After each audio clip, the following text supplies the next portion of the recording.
Can you hear me? I can hear Let's see. somebody. Yes. It was All right. So it was just backstage. We were having some sound issues. Katie, can you hear us okay today? Yep. Beautiful, and we can hear you. All right. So I would like to thank everyone for joining us today for some insight on the regulatory challenges and getting ready for New York State dispensaries. My name is Marie Sweeney. I'm with Cannabis License Experts, and I am here just to moderate, letting this very talented group of individuals. All right, I'm getting some feedback. I'm just going to mute all of you for a second.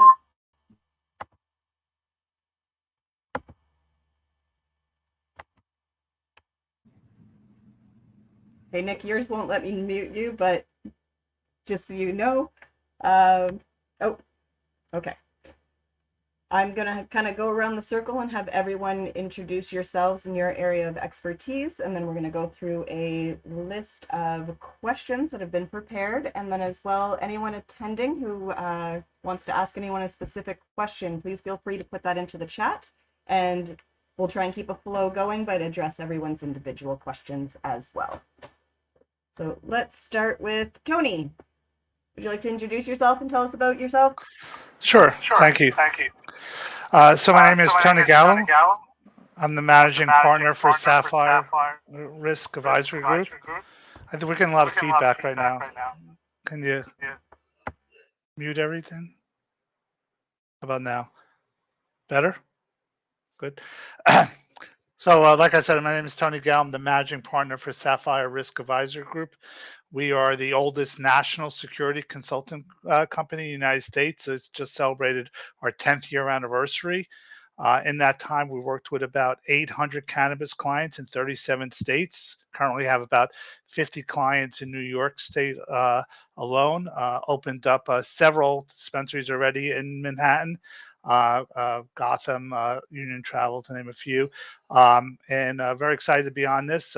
We help with the security consulting, advising on how to obtain licenses if need be, city council community presentations, which we seem to be doing a lot in New York, and then the actual security design of the facility so that it's not only does it meet the New York State regs, but also is a good return on investment in the future as the business grows.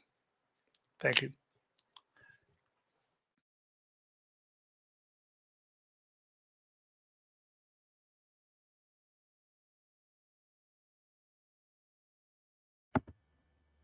Thank you, Tony. Sorry, I'm having some slight technical difficulties today. For those of you who've been on a panel with me before, they don't usually go this rough. But Anthony, could you tell us a little bit about yourself and Winston Engineering, please? Yes, there we go. I'm Anthony Winston III, owner and founder of Winston Engineering. I myself am a licensed electrical engineer, but our firm has been providing HVAC, electrical, and plumbing engineering for cannabis facilities since 2017. The firm has been in existence since 2015, and we work across the US and multiple states. I'm licensed in 16 states and a few provinces in Canada. And we essentially provide MEP construction permit plans for any type of cannabis facility within a building. So whether that's cultivation, manufacturing, retail, distribution, even full vertically integrated facilities as well. So yeah, that's our story.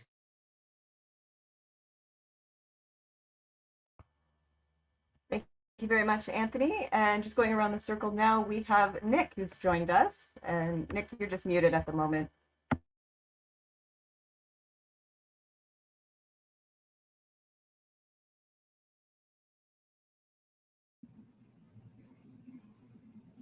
Yes? Hello? Sorry, I was going to say we can hear you now if you want to introduce yourself and your organization. Okay, good.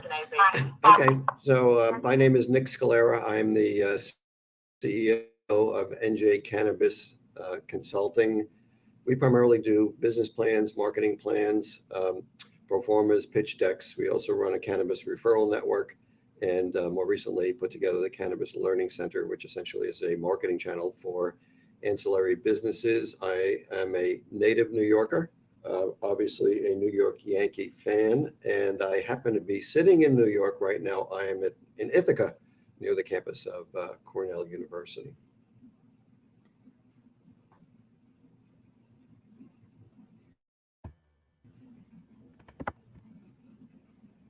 Nick, if I could just get you to mute yourself again to cut this some feedback. Beautiful. Thank you very much. And last but not least, we have Katie joining us. And Katie has a really interesting background as well in cannabis. So if you want to explain a little bit about what you were doing and the path that took you to where you are, that'd be greatly appreciated. Hi, I'm Katie Ryder, currently head of compliance, licensing, quality for Flower House. We are a cultivator licensed in New York. We are currently a retail, I think at 22 shops across the state, everywhere from Long Island up to the Adirondacks, out to Buffalo. I've been in the regulated market for about 10 years. I got my start in licensing, doing competitive licensing consulting in states like Nevada, Hawaii, Ohio, New York, Maryland, all those new up and coming markets. But I'm a longtime patient and advocate. I really wanted to be plant touching. So I've been doing in-house compliance for about 5 years now. From New York originally, upstate, came back. Actually, this week is my 1-year anniversary of returning to New York to help launch this business with friends of mine who are growers who have the license, and we're building the rocket as we're flying it. But I'm also I'm here because I'm currently applying for license as processor and distributor. So it's sort of I'm in the alternative position. Normally, I'm helping businesses get a license. Now I am the business trying to get the license. So.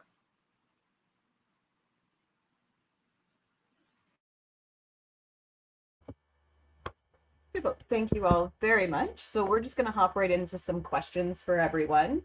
Let's start with business development question.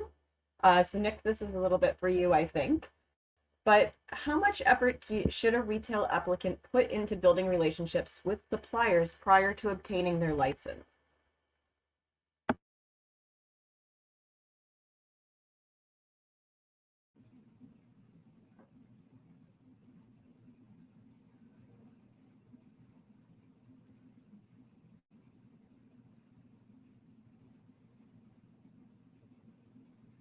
You're muted. Yeah, I sorry, I don't was believe just that saying was we're right. having some sound issues with. Sorry, I was just saying we're having some sound issues with. And now we can hear Nick, so I'm going to mute myself again. Now we can hear you, so I'm going to mute myself again.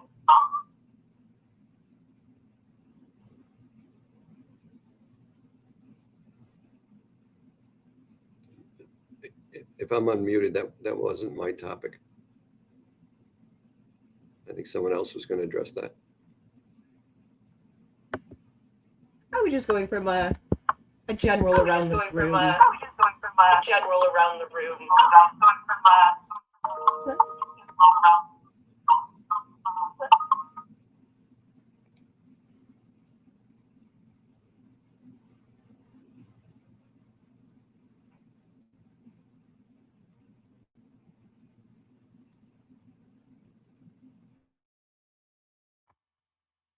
Okay, Anthony, I'm gonna give you a engineering question. So how do engineers handle water and irrigation systems for cannabis cultivation? And is there anything that we have seen come out of New York legislation that people should be really aware of?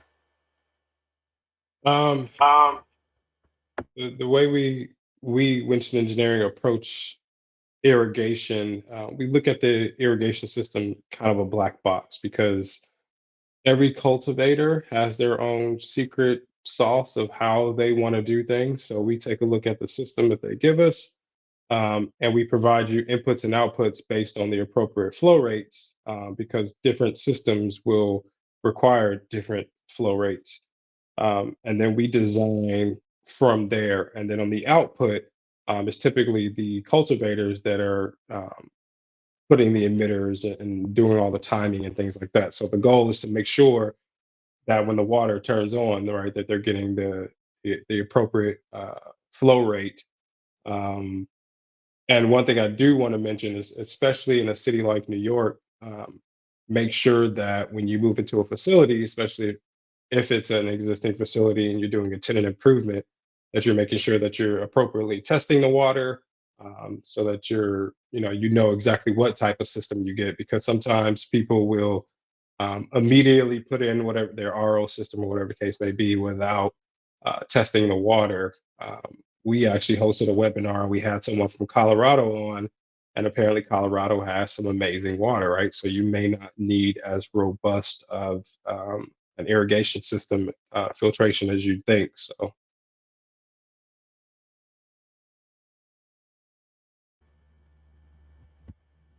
Thank you very much for that.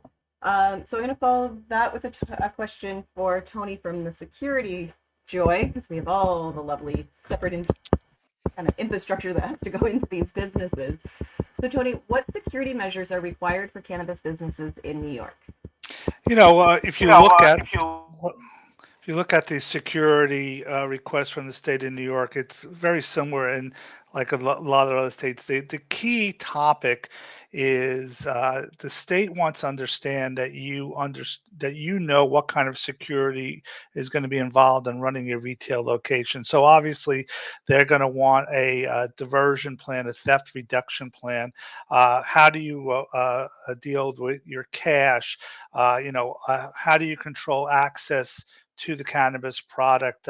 What kind of security devices, video alarm, access control are you going to do that? The proper signage and all that. But if you add that and you put it all together, what they really want to understand is that you have all the tools in place to be able to reduce any problems such as a robbery occurring or a break-in occurring or unauthorized people gaining access to cannabis. The state of New York is a 21 age requirement state. So are you checking the proper ID?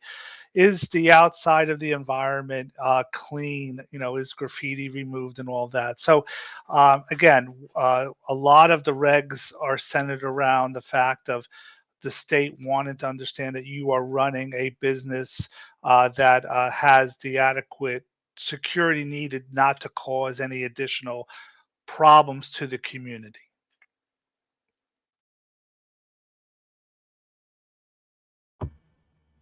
Perfect. Thank you very much, Tony. So a question for Katie. Let me just go up here. So what steps, let me think. What, other than filling out this paperwork that we have currently available for the license application process, what else can retailers do while they're waiting for feedback from their license for approval to help better align and prepare themselves?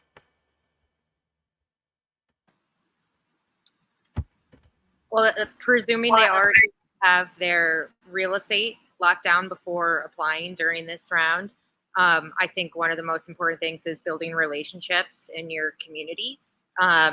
A lot of application processes will require you to put forward a community plan at the beginning, but what's more important is really putting that into practice, because you're looking to be there for the long term and you want to have good neighbors. There's a lot of studies that show opening up a retail location in a neighborhood reduces crime, improves the quality of life.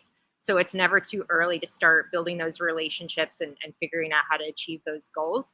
I would also say similarly, go out and figure out what sort of products you might carry. I'm not saying, you're not ready to place an order with anyone. You're not open yet, you're not licensed, but we now have about 25 dispensaries open in the state carrying a bunch of different products. There are a lot of events going on, cannabis grower showcases. Get out there, talk to farmers, purchase things, try them, see what's good. Like, by the time you get open, there will be even more brands, more potential vendors. So you can spend some time starting to vet them. And by doing that, you'll figure out, okay, maybe these are the brands I want to carry and they align with our brand goals. So at the same time, you're really working on establishing your identity. And then the third thing I would say is, as much as possible within the regulations, to start marketing yourself. Get on Instagram. You know, it can be tricky.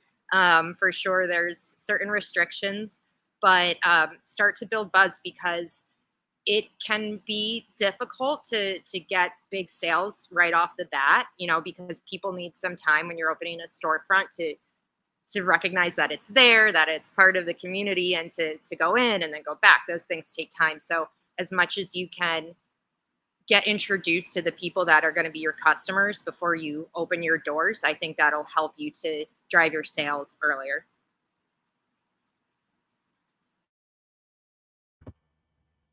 Thank you very much, Katie. And Nick, again, as people are going through the application process, they're very obviously need to have a strong business plan in place. So what are the key components of a successful business plan for a New York cannabis dispensary, or even any of the other businesses, the processing, the cultivation, the delivery?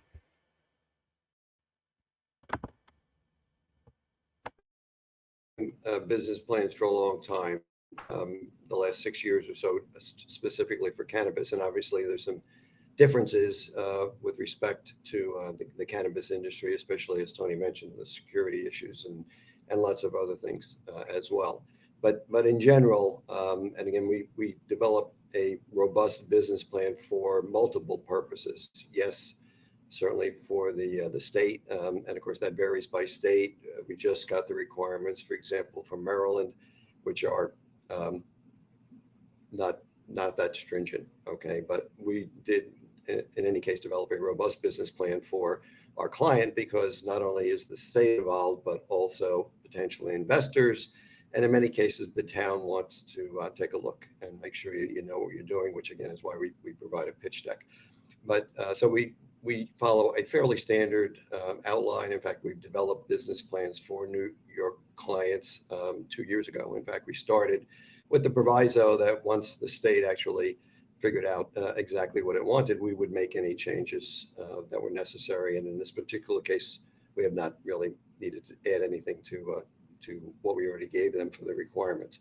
But in general, they're interested in the ownership and their qualifications, especially that they do qualify for a license, the management and the leadership. They're interested in operations, again, the security, inventory control, training, tracking, all of those kinds of things, marketing and sales. And that's obviously where we get into what are the products that will be provided, what would be the cost, what would be the prices, what would be the target segments, what will be the promotions, again, making sure not to violate any of the regulations in those regards. And then a very, very important part is the financials. So we obviously capture all the expenses. We do forecasts for the revenue streams. We do the tax calculation, taking into account 280E, all of the expenses, the rents, the utilities, the salaries, all of those kinds of things. And again, investors are very interested in break even and return on investment, that kind of thing.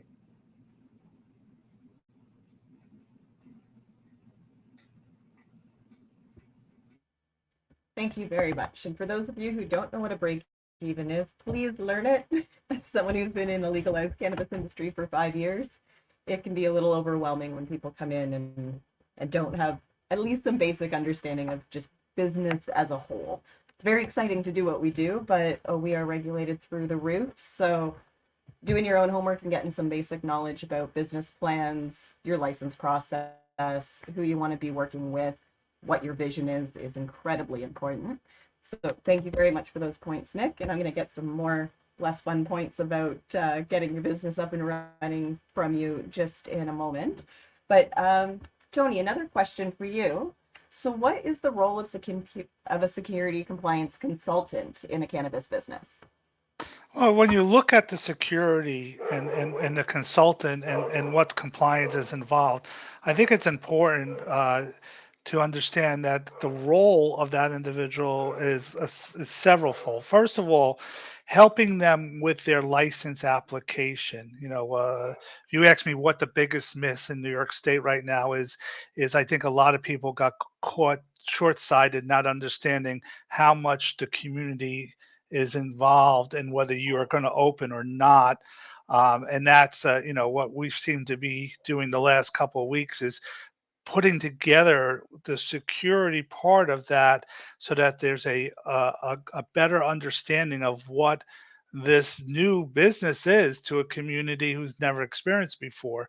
Second thing, obviously, is making sure that you build out the security of the facility properly.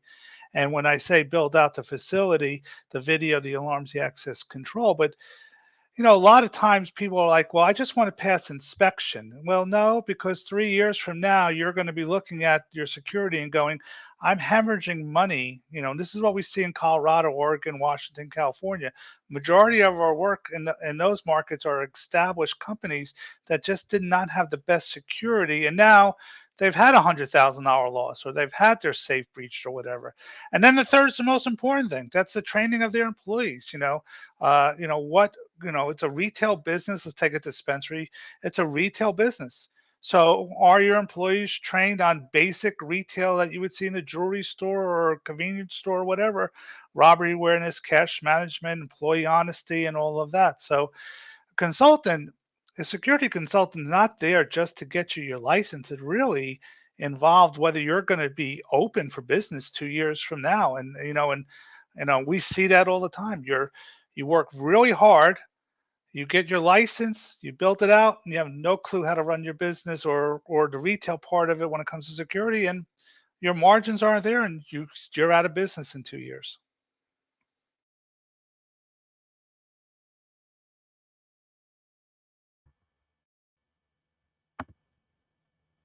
Thank you, Tony. It goes back to that key of having a really strong plan and working to implement it.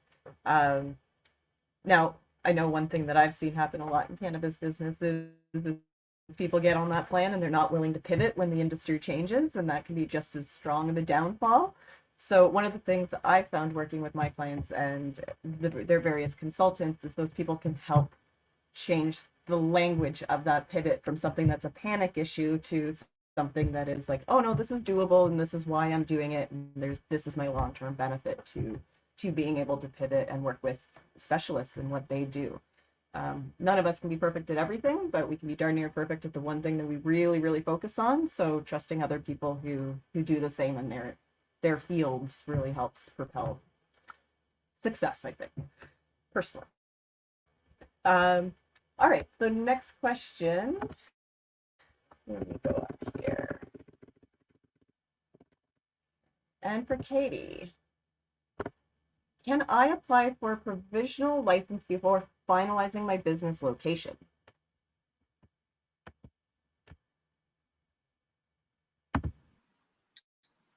I believe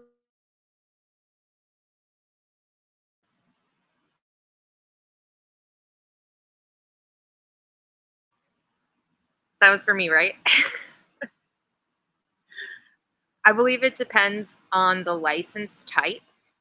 If it's retail, there is a priority period right now. If you have your location, it's mid-November. They just shifted the cutoff, or you might know the date off the top of your head.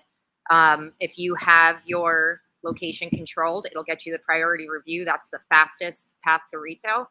If you're applying for a different license type, it's not required. There are less pressures to have that retail ahead of time and to be spending the money on it while you're waiting for your license to be approved or to have the location. But it's up to you. It will expedite your ability to turn on your operations. With these new licenses, once you get your license, you're going to be able to become operational. So if you have your property and it's built out and it's ready to go, great. That's a gamble that you have to sort of decide because we don't know how fast things will be approved. We don't know how much time you're going to have to carry that property. So outside of retail, it really depends on your business plan and your current access to. If you're an existing farmer and you're using your farm, then it's, this isn't a big consideration. But if you're going out looking for a new location, it might make sense to wait. You might not have reasons to try to expedite your launch. Do the math. And if you need to wait until you have that license to spend money on property. I think that's probably the most important consideration, because it's not going to affect your license being approved the way that, if you're a disabled veteran or a distressed farmer, where you're going to get, elevated in the review process. I don't think the location is as important. I would love to hear if anybody disagrees with me on that. No, I agree fully. I agree.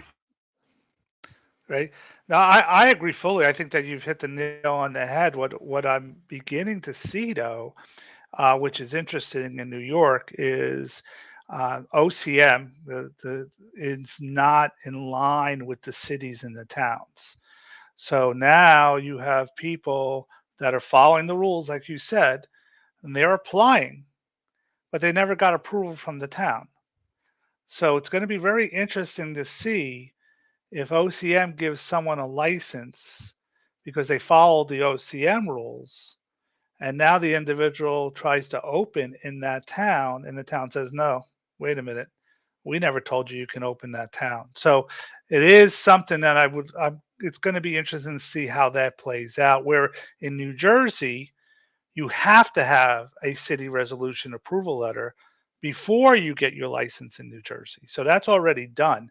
This is going the other way. And I have a feeling that there's going to be a lot of frustration and lawsuits pending when some of these people do receive licenses from the state of New York and cannot open in that town that they have been holding that property for 6 to 8 months. Just adding to what Tony said, having the retail location is a requirement if you want to get through the first review process. But I also just want to add that retail locations are really hard to get right now. It's an extremely competitive real estate market because so many jurisdictions opted out of retail and because of the setback requirements.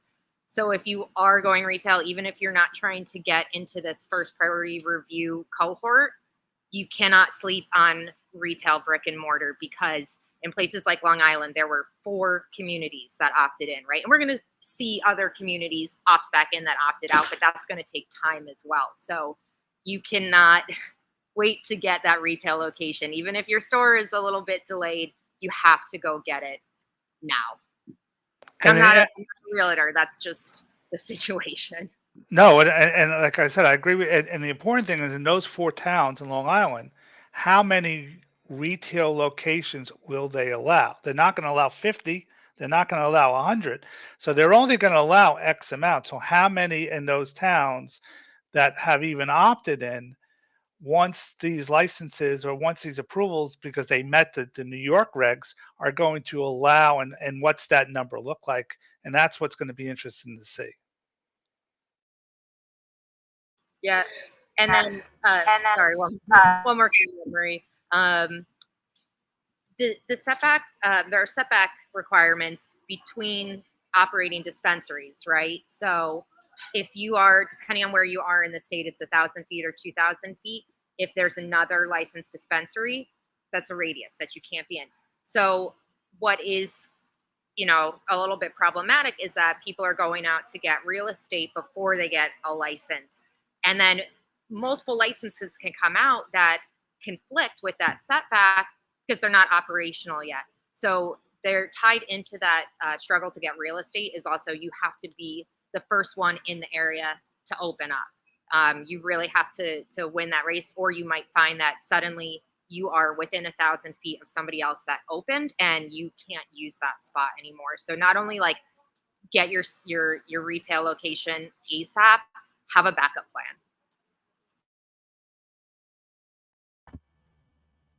Beautiful advice from both of you. Just so the group knows, that we were supposed to have a realtor on today's call to address some of those real estate questions. Unfortunately, something came up and he was unable to join us at the last minute. But if anyone does have real estate specific questions, please feel free to email the email at the bottom of the screen, and I will forward those through to Darren. And then if anyone has any questions specific to the members of today's panel, please also email those through, and I will make sure that they get to the correct people. Or I know all of you are on LinkedIn and relatively active as well. So you can either reach out to them directly through those formats, or if you forward that information to me, I will make sure it gets along to the correct panelists today. So Nick, in terms of what we've just heard from Tony and Katie, in the business planning strength, is there any advice from your kind of side in terms of that business planning about when to fit in finding that real estate location? Or are you kind of echoing both of them and being like, have that plan in place and then this will come in place with your business plan?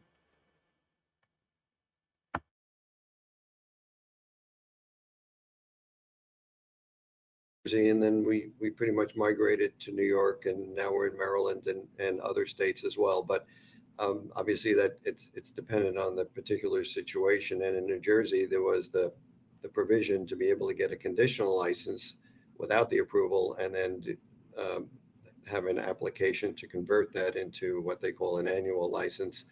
And certainly 70 or 80% of the people, I believe, did go for that conditional license. To me, that was a high risk scenario. I mean, certainly you could spend a lot of money getting a license and have no place to hang it. So now what we find in New Jersey, it's a very frustrating situation. There's lots of people running around with a license and looking behind every tree and every rock, trying to find a municipality that will give them approval. And then, of course, that is finding a suitable location within the area that the municipality has designated. And let me tell you, some of them have designated some pretty nasty areas that you wouldn't even want to go in, much less open a business.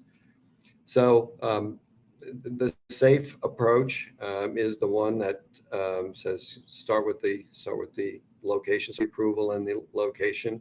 And that's essentially what I typically recommend to people before they spend, especially before they spend any money on consultants and attorneys and the rest of it.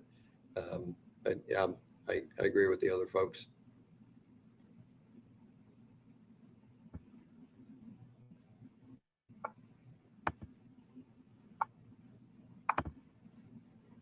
Thank you for that, Tony. Now I'm just going to talk a little bit to some of the questions that are popping up in the chat here. One, Anita Bear, thank you very much. She has confirmed that the new deadline is 5 p.m. on Friday, November the 17th. Now, Emmanuel's had two questions. The first question, Emmanuel, the black market retail locations is a challenging discussion to have, and I don't know if this is the best panel in which to do it.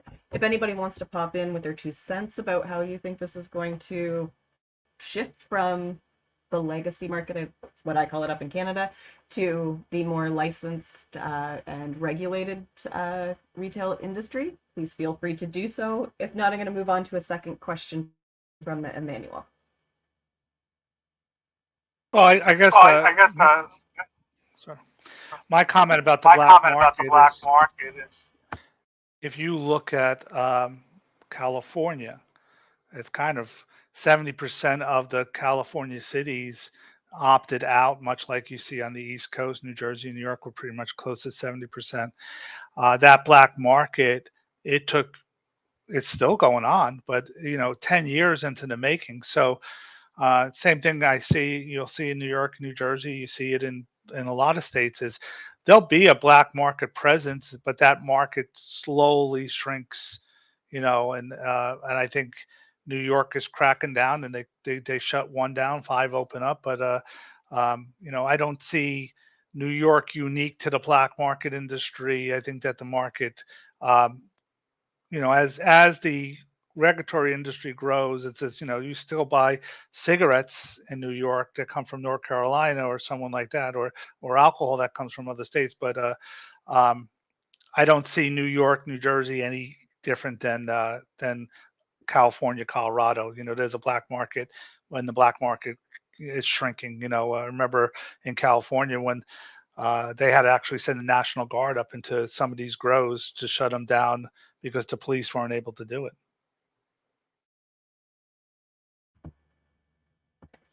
I'm located in Toronto, Ontario, and we had very much the same issue. And there's still a couple companies that are really hanging on to their retail locations, despite landlords going off to jail, whatever it is that they've tried, they just open up again the next day. But what I've seen from the Canadian market is the quality of the available black market cannabis. It's just not there anymore. All of our best growers have really transferred over to the legislated market. So that's really what's propelling, I think, the popularity of legal cannabis in Canada. Is just we stole all the best growers from the legacy guys, and we've really promoted legacy brand transition as well. So, but again, speaking to communities opting in and out, Toronto's our biggest city in the country, let alone just the province I'm in. Right next door, if you fly into Toronto, our airport is in Mississauga. Until about 3 months ago, they did not allow retail stores. But there were companies who knew that change was eventually going to happen and had the overhead. They held on to retail locations for 5 years and were open within 2 weeks of that announcement. So again, like Nick was saying, it's what works best for your business plan, and Katie, towards being able to pivot and know what your market is and how to adapt to it. Now, Anthony, usually I have you talking a lot more on my panels. I'm very sorry today, you've been a little quiet. When it comes to the engineering and the layout of, say, the vaulted areas for storing inventory, has New York really done anything different from the other states, or is there anything that you think people really need to be aware of in that regard? Wait, so you said vaulted ceilings? Oh, sorry, just the vaults in general for storage of inventory, your actual cannabis. We haven't seen We haven't anything. seen anything. Sorry. Sorry. We haven't seen We haven't anything seen anything. drastically different in New York. Um, I'm hoping this. I'm hoping they won't make any revisions from other states. We've seen that where we've been in the middle of design, and they'll come up with something new, or the local jurisdiction will come up with something new. But for the most part, we're when it comes to like storage, we're following the lead of the architect. So when someone comes to us with a project idea, the first thing I'm going to ask is, do you have an architect on board, right? Because you have to have your floor plans drawn up, vetted by you, as well as make sure it's code compliant in terms of storage, right? In terms of where you're keeping the safe, appropriate setbacks, right? All of that stuff has to happen before you come to us as MEP engineers. But to answer your question, no, I haven't seen anything drastically different from other states.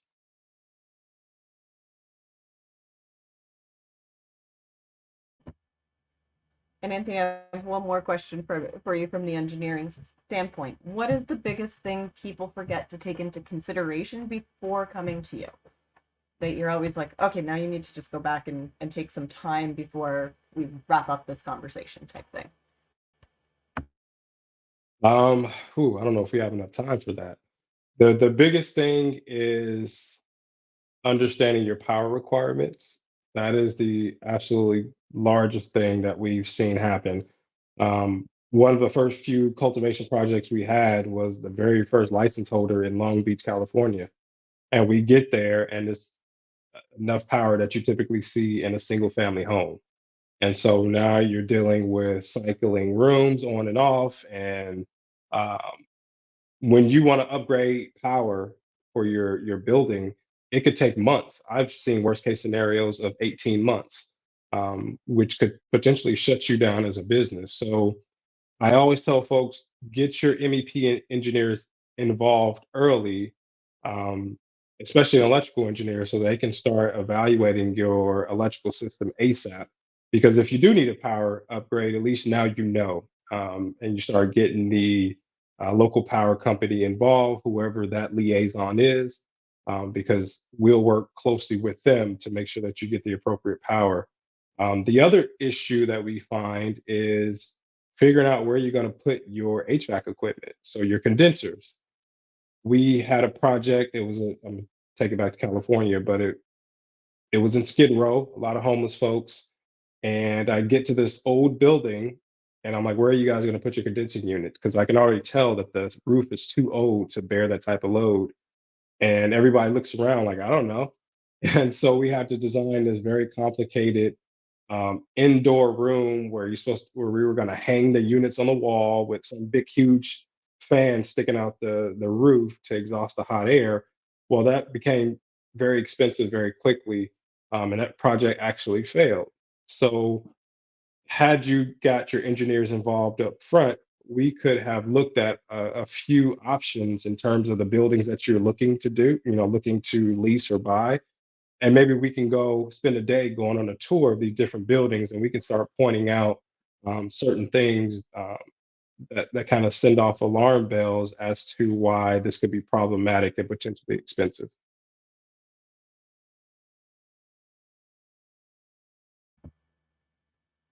Thank you very much.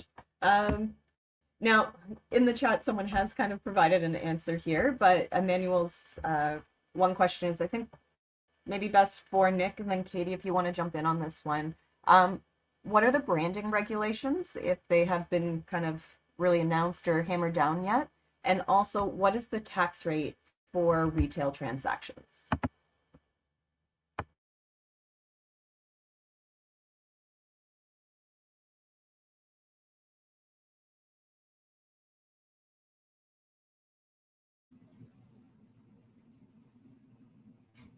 Ladies first.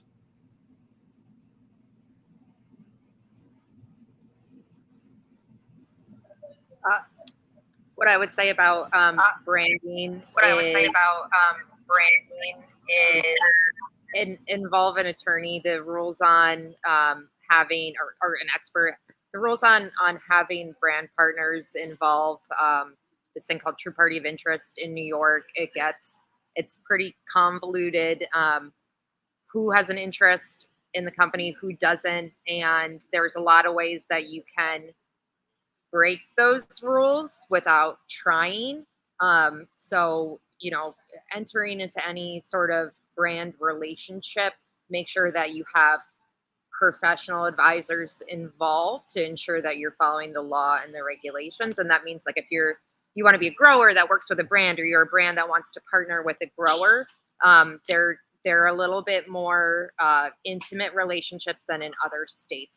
It's one of the things that's more highly regulated in New York. As for the taxes, I think the person who put it in the chat was right. 13% added at retail. The producer potency tax. I don't know if a lot of people want to hear about this right now, but it's incredible. It's burdensome and it's illogical, and we hope to see it fixed or killed off in the future.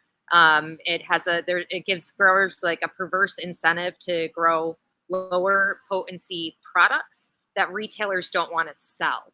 So we know that our consumers are driven by cost and potency. They want to get the most THC for their money.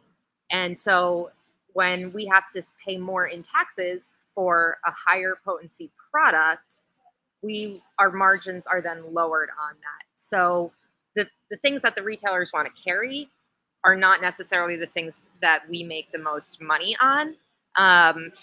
It's a mess. It's something that we need to get straightened out. It reminds me a lot of the cultivation tax problems we had in California, which took years, and a lot of people lost their businesses waiting for that to be fixed. New York is better and faster at fixing things. So, but it's, if you're planning on growing, be aware of that tax. It's sort of unevenly burdensome on manufacturers because there's two different tax rates on concentrates and on edibles. And for your edibles, if you want to do tinctures, the relative tax rate on that is so high. You can do 1,000 milligram tincture, and at the tax rate of edibles, it would be $30 added per item that the producer would pay. We're trying not to pass those costs on to consumers because we need the market to be successful. We need people to go into dispensaries and buy things and not go to the bodega or to their guy. We need them to come into the regulated market. So it's the the taxes we're overtaxed. We're overtaxed. And I'm somebody who's like, pay your taxes. The government needs to work. So be aware of those taxes. And it's like, if you're going to be successful, you're going to have a high tax bill. Make sure that's in your business plan. Prepare for that. Save money to pay those bills, because that's a big compliance issue that you can run into as well. There's lots of small compliance issues you can have that the state will be happy to educate you and help you fix them. But when it comes to paying your bills, like that's the number one issue.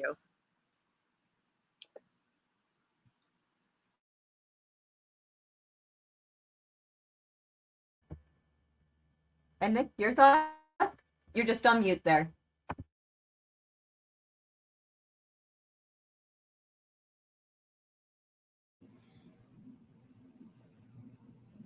Okay, thank you.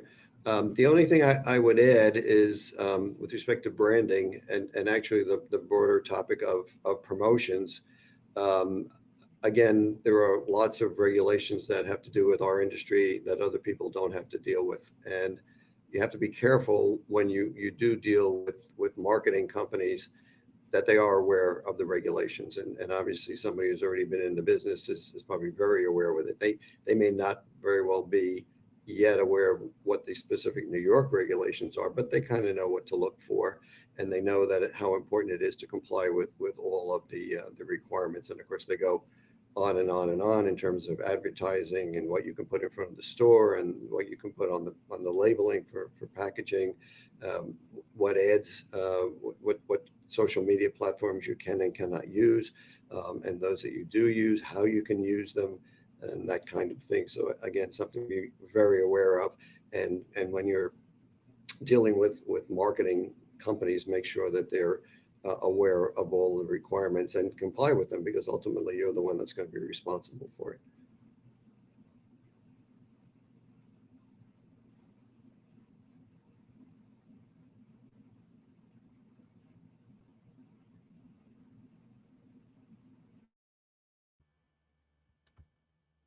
Thanks, Nick. I do have one more question for kind of the business, and this might be you or Katie or anybody who wants to jump in with the answer to this. If someone has kind of jumped through this, getting that license in by the 17th, and they want to change their business structure after being issued after submitting the application, is there room for them to do that, to switch from a sole proprietor to a corporation, or switch from a corporation to a nonprofit? Or is there some room for that?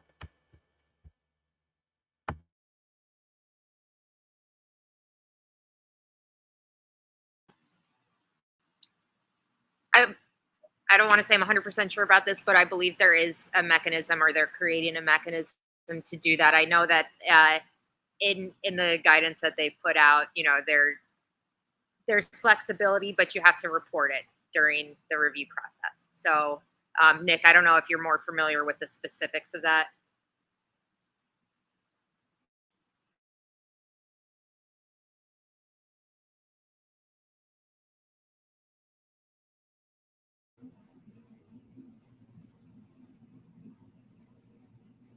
No, I'm not.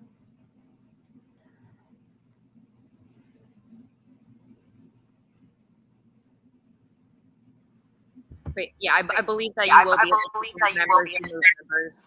I don't know specifically about changing your entity, but I can say that as an operator, the state has been super flexible with us making changes relative to other states. They've been a great partner. The burden for changing things with your business is more on the notify side than the get approval side in a lot of ways. So I am fairly certain that is going to be something that you're able to do. Will it be approved? That's another question, but there will be a mechanism to go through that process and attempt to do it. Okay, thank you. So we're just coming up on the last 7 or 8 minutes here. Everyone's very busy. I don't want to take up too much of anyone's time today. So if there's any last minute questions, get those into the group. And then while I'm waiting for some last minute questions, if you each want to take 1.5 minutes and just give me the thing that you think is the most important that people take away from this session today from each of you. And we'll start with Tony at the top. Thank you. I think the most important thing to take away is understanding the process and making sure you get the process right. And think of it this way, there are inspections that have to be done for you to wind up getting your final CRC, to getting your license. And if you don't follow the procedures, then you really don't get failed. It's not where they shut, but you don't get the license. So now you're having a business with employees and you're paying those employees if you want to keep them, and you're paying rent, and you're ready to open on day one. And now you're not opening till like, a month later or weeks later because you didn't follow the rules. And I think that's the one takeaway I would say in New York is make sure you understand the rules. One of the strange ones is in video, and Anthony chimed in on this.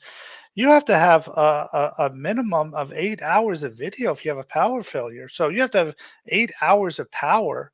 How do you go about doing that? And, are you going to pass that inspection if you don't do that? Or, are you going to pass the inspection if you don't have the time date on your video, whatever? And, it's not like you'll never open, but it may cost you tens of thousands of dollars if you don't follow what the procedures are and the regs.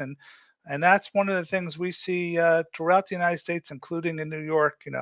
That people just didn't understand what was required of them.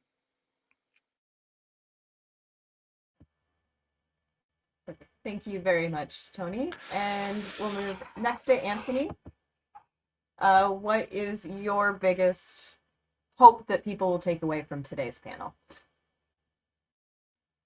Making sure that you get just really making sure just that really you making get sure that you get architects, and I'm getting some feedback. architects, and I'm getting some feedback.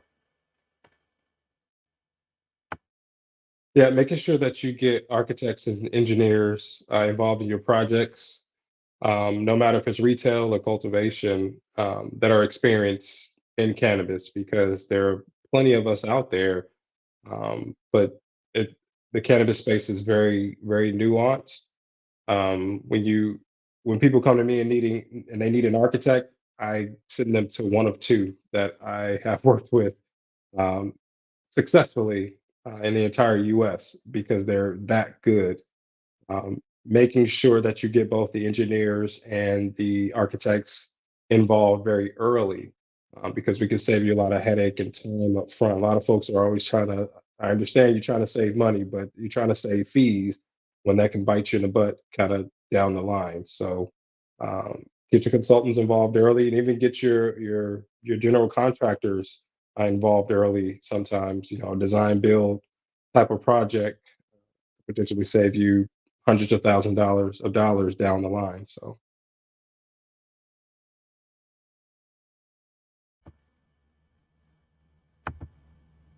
Beautiful. Thank you, Anthony. One of the things that I always tell my customers, if you try and cut corners on the regulatory side, it's going to cost you twice as much down the line.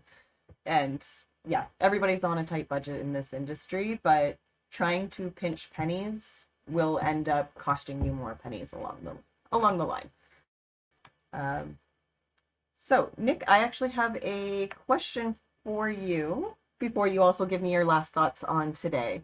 In all of your experience, this is from Emmanuel. In all of your experience, what business model has been the most successful models to date that you have seen?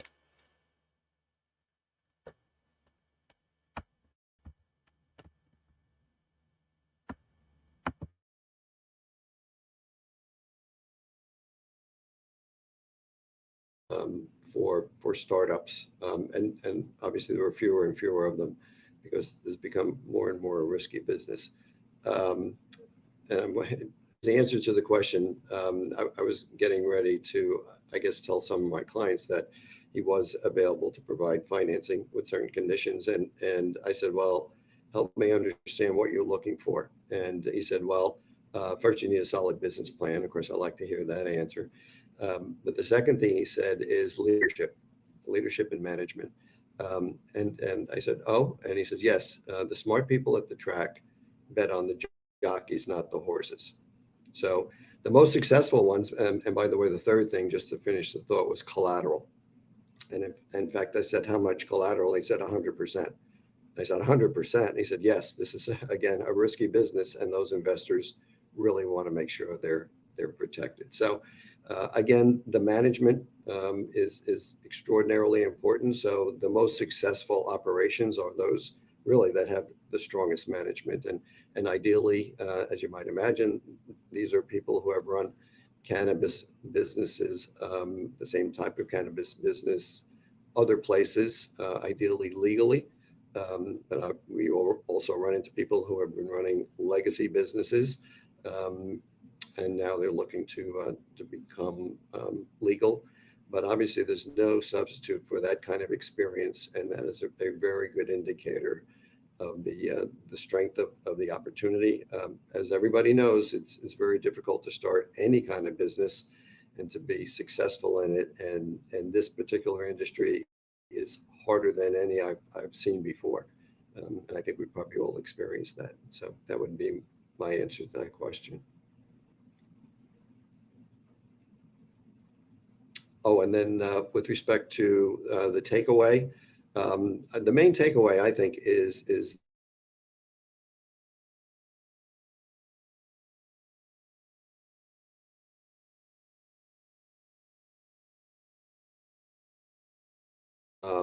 especially in New Jersey, when they first announced, my phone rang off the hook with lots of wannabes. And after I explained to them what the requirements were and in a sense vetted their ability to run a successful business, I burst a lot of balloons, let me tell you. A lot of people came to me wide-eyed about this idea, but you really have to be able to run a business, and that's really what it's all about. And that's what most of this is about: have the right security system, have the right engineering system, have the numbers and management team into place. All of those things are very important. And unfortunately, some people focus on the application as the end game. Well, that's just the beginning, folks. So you get your license, and then ultimately, I remember seeing one article that says, I have my license, now what? Well, no one should be in that situation. You need to understand what it's going to be every single step of the way and have that charted out if you have any chance of being successful at this.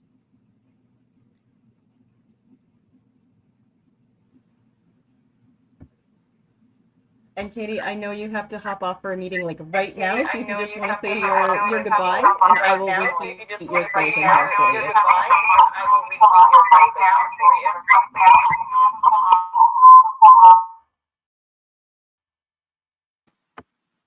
Real quick, sorry guys, I gotta jump, but my advice is know what you don't know.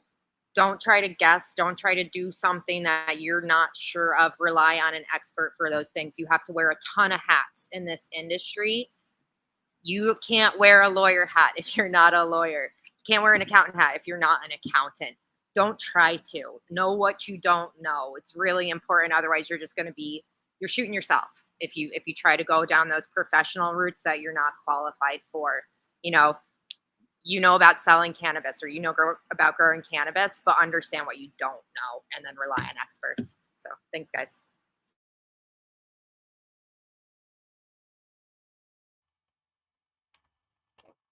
So I just want to thank our three remaining panelists. If there's anything else that you want to kind of put in towards today, I am sorry it was a little choppier than our usual get-togethers. Dylan, our marketing gentleman, is on vacation, so I did not nail this as well as he typically does in the background.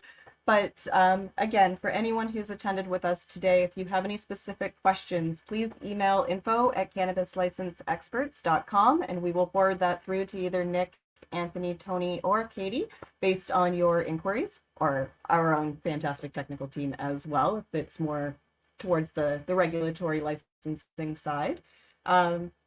And yes, you have just spent an hour with some very top talented cannabis industry experts in this industry. across the country, across the continent, really. I'm up in Canada, so I always really appreciate hearing what the challenges are down south, so we can be better aligned for when we can actually start to do trade together. Although I did just hear somebody had mentioned Gotham earlier, and it does look like they just agreed to bring in a well-known Canadian brand. So we're happy to be able to start seeing some of our stuff down in New York, and I'll be down to make a purchase from probably Legacy Dispensers quite soon. So thank you all, Anthony, Nick, Tony, and I know you're all busy gentlemen. We will do something a little bit more specific to security and engineering requirements and some of that specialization with these gentlemen in the coming months once we can figure out a schedule. So please stay tuned for any upcoming webinars and to get more deep into what we are learning today and moving forward with all of our businesses. So thank you again.